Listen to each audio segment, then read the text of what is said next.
Hi, my name is Elizabeth Buckner, and I'm an assistant professor of higher education and comparative education at OISE, the Ontario Institute for Studies in Education at the University of Toronto.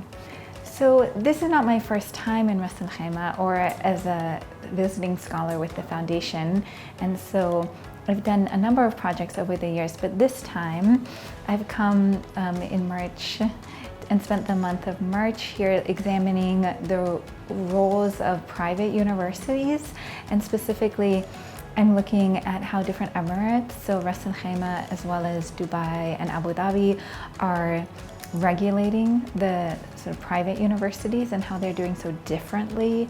Part of my research really was focused on differences between emirates, and so Ras Al Khaimah is a fascinating case for an emirate that has a free trade zone and that is open to educational institutions and that is actually focused on expanding the role of the private universities in the free trade zone, in the education zone. One of the issues that we know private universities face is, there are concerns over their quality, there are concerns over how that quality is being how minimum standards are maintained and how they're being regulated, and also the sort of education that students are getting.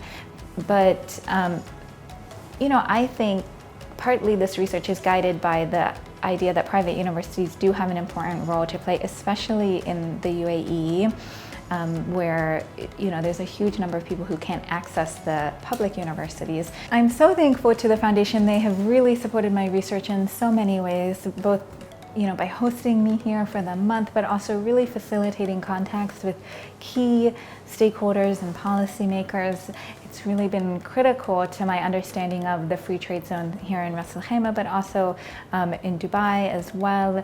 And so I really think this research wouldn't have been possible without the contacts and connections that the foundation has opened up for me. My advice to future visiting scholars would be definitely to explore Ras Al Khaimah and explore all that it has to offer. There's so much here, from the beaches and the mountains and the camel track racing and the Ras Al Khaimah Fine Arts Festival and the cultural events, and I just think that there is so much here to see and do.